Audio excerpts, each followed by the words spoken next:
Hello everyone, welcome back to the Atharva Gate Academy. Myself Chinmay Dhaduk. We have completed first 3 chapters of Strength of Material.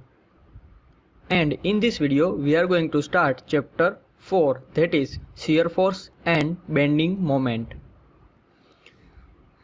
We know what is shear force and bending moment, right? Shear force is the force applied parallel to the surface of body. Or we can say force applied parallel to the cross section of body is called shear force. What is bending moment? Bending moment is the moment applied about the transverse axis of body, which tries to bend the body, right? And if you remember, moment about longitudinal axis is called as twisting moment, right? Because that tries to twist the body. In this chapter, we are going to discuss shear force and bending moment in the beam. We will also discuss how to draw shear force and bending moment diagram. This chapter is the important chapter from strength of material, so try to understand all the concepts. At first time, this chapter looks difficult, but once you know the method and you will do some practice, it will be easy to solve question from this chapter. Okay, so first of all we are going to start with the type of load. So here particularly we are going to discuss type of load with respect to area over which they are acting. If you remember, this is the topic that we have left in the chapter 1 and we are going to discuss it right now. So there are two type of load with respect to area. First is concentrated load and second is distributed load. First of all, we will discuss concentrated load. There are two types of concentrated load. First is point load and second is concentrated moment. Speciality of concentrated load is that it acts at particular point. So here you can see that this point load is acting over this point. This type of load is called as point load. Here direction of this load may be anything. We can also apply this type of point load. Okay. Here also you can see that this moment acts at this point. So it is called as concentrated moment. Now point load gives the sudden effect on shear force diagram. Now what is shear force diagram?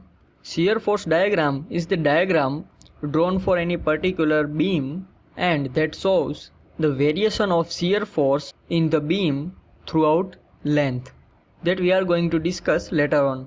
Okay, but remember that point load gives sudden effect on shear force diagram and concentrated moment gives sudden effect on bending moment diagram.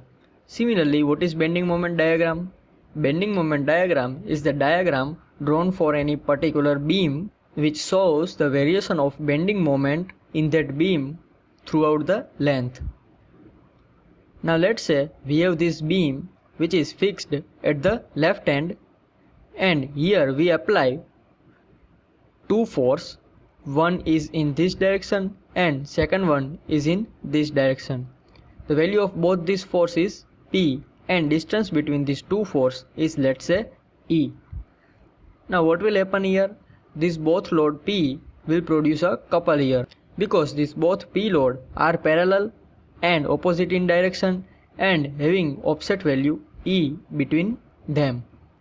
So this couple is nothing but the moment produced in the body, right? So we can also take this example as a concentrated moment. This example can also be shown like this, and here value of this moment will be equal to P into E, right? And direction of this moment will be clockwise. Next we are going to discuss distributed load. As the name suggests, distributed load is distributed on the beam throughout its length. Here first type of distributed load is uniform distributed load. In figure you can see that this is the beam of length L and uniform distributed load W is applied on this beam. Generally, the weight of beam is considered as a uniform distributed load for that beam, because the weight of the beam is uniformly distributed throughout the length of that beam. This uniformly distributed load can be shown like this. This downward arrow shows that direction of this distributed load is downward side. Here this line shows that this load is having constant value throughout the length of this beam, and that's why this distributed load is called as uniform. Now this small w is the load per unit length. So unit of this load is Newton divided by meter. And we can also take another unit, that is kilonewton divided by meter. Now here this diagram is called as a load diagram because this is the diagram that shows the variation of load throughout the length of this beam. Now if we want to find total load applied on this beam due to this uniform distributed load W, then we can find out it by finding area of load diagram. And to find out the area of load diagram, we can use this equation. This is the total load W, which is equal to integration of Wx. What is Wx? Wx is the value of uniform distributed load at the distance of x from this point. In this case, if we want to find out total load W, then we can find it out by finding area of this load diagram. So what will be the area of this load diagram? Now here, load diagram for uniform distributed load is rectangular. And what is the area of rectangle? Area of rectangle is the length into width. Here length of this load diagram is L, and we can say width or height of this load diagram is W. So total load W will be equal to W into L. Here this small w is the load per unit length and this is the length of beam. Now we can consider that this total load W is acting on this beam instead of this uniform distributed load. We know that value of this total load W is W into L, and it will act at the centroid of this load diagram, and centroid of this load diagram will be here. So we can consider that this total load W is acting at the middle of this beam. Now we will discuss second distributed load, that is uniform varying load. Similarly, here this is the beam of length L and we apply distributed load W on this beam. Here you can see that it acts in the downward direction and it is varying uniformly throughout the length of this beam. Right? At this point value of load is 0 and at this point value of load is maximum, and throughout this length value of load is increasing linearly. Now what will be the total load W due to this uniformly varying load? The total load W will be equal to area of this load diagram. Here our load diagram is triangle, and what is the area of triangle? Area of triangle is 1/2 into base into height. So area will be equal to 1/2 into W into L.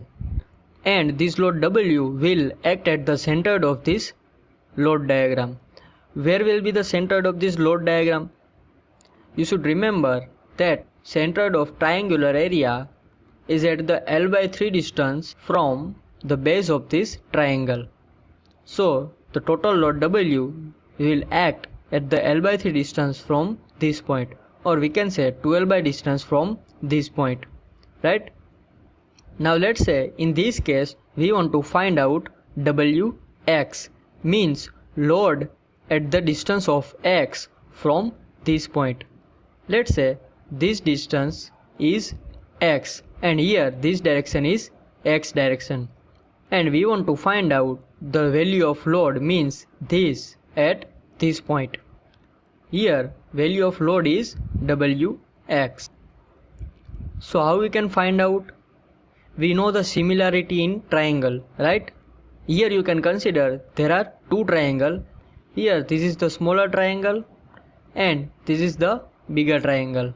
So according to the similarity, Wx divided by x means this distance divided by this distance will be equal to W divided by L means this distance divided by this length of this beam.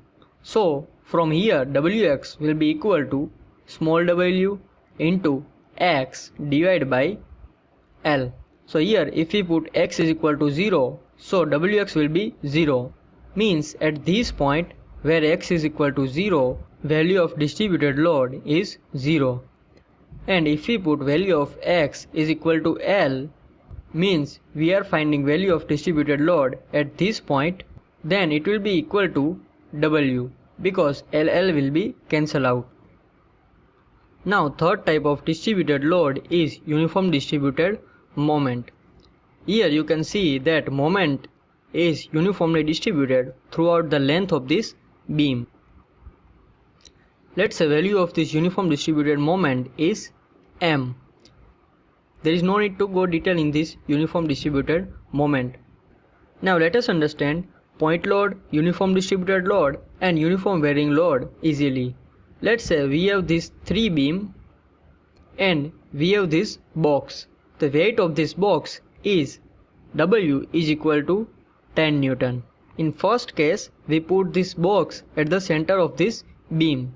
So it can be considered as a point load applied at this beam at the center of this beam. So it can be shown like this point load W. Now in second case we put these boxes side by side on this beam as shown in the figure. Let's say here length of this beam is 10 meter. So if you want to draw the load diagram of this case, then it will be something like this.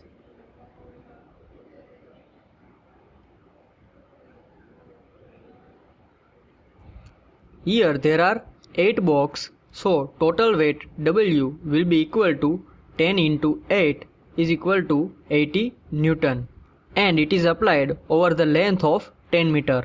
So small w will be equal to load divided by length, so it will be 80 divided by 10, so it will be 8 Newton per meter and it will be the distributed load for this case. So this type of case can be considered as a uniform distributed load. Here the value of uniform distributed load is constant throughout the length, that is W. Now in third case we have this beam and we put the box as shown in the figure. Here we put one box, here there is 2 boxes, here 3, 4 and 5. The weight of each box is constant. So the value of load will increase linearly when we move from this point to this point. Means distributed load will vary uniformly when we move in this direction. So this type of load can be considered as a uniform varying load on the beam. And the load diagram of uniform varying load can be drawn like this. And the load will be in downward direction.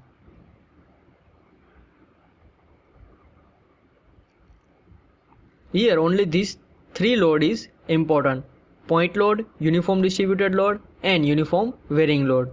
So I hope it is clear to you, right? Now we are going to discuss type of support to the beam. First is hinge support. Here we will discuss that which type of support gives which type of reaction. First of all we will discuss hinge support. So here you can see there is the beam which is hinged at both the side. Means here we provide hinge support both the side of this beam. In hinge support we can get 2 type of reaction. First is vertical reaction, that is RV, and second is horizontal reaction, that is RH. And similarly for this hinge there will be horizontal reaction and vertical reaction. Now what is the meaning of this reaction? Let's say if we apply vertical load in this beam, then we will get a reaction in opposite direction at both this support. And if we apply vertical load, then this reaction will be in vertical direction. And if we apply horizontal load like this, then this reaction will be in horizontal direction. Okay? Now if we apply moment like this, in this beam, then we will not get reactive moment at the support.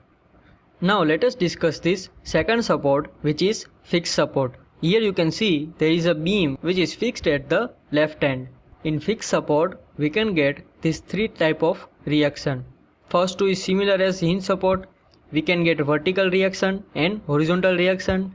And in fixed support, we can also get reactive moment.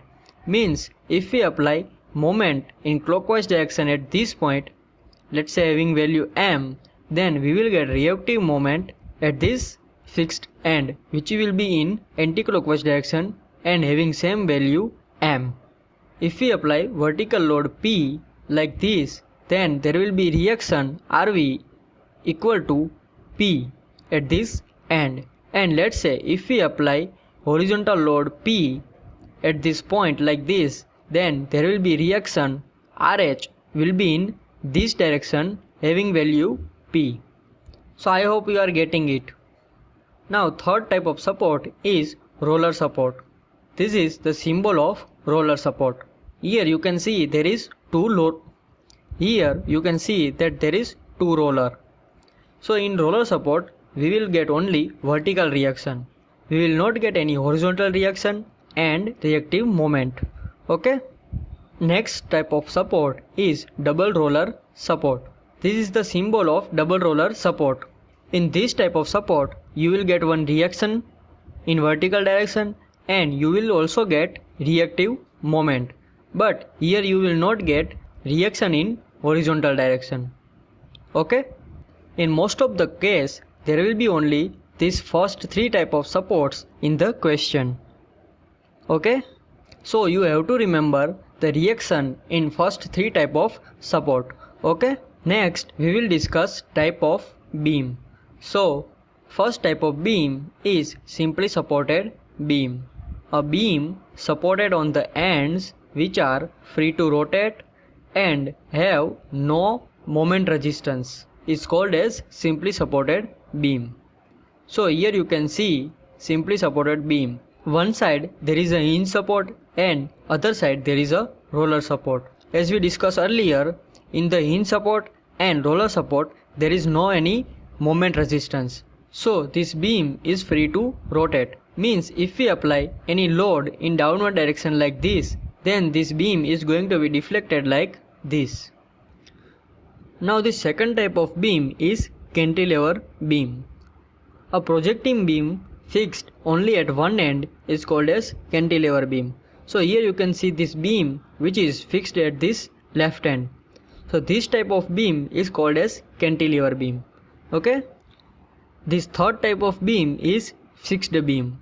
A beam supported on both ends and restrained from rotation.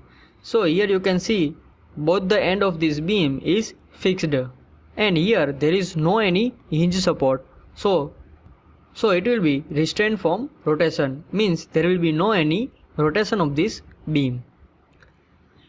Next type of beam is overhanging beam. A simple beam extending beyond its support on one end is called as overhanging beam. So here you can see that this beam is extended at the one side of this support. So this type of beam is called as overhanging beam. Now the next type of beam is double overhanging beam. It is similar as the overhanging beam, but in this case both the end of this beam is extended beyond its support. So this type of beam is called as double overhanging beam. Continuous beam. A beam extending over more than two supports is called as continuous beam. So if any beam is having more than two support is called as continuous beam. In this video we will stop here and we will continue in the next video. In next video we will learn shear force diagram and bending moment diagram, and we will also see some example.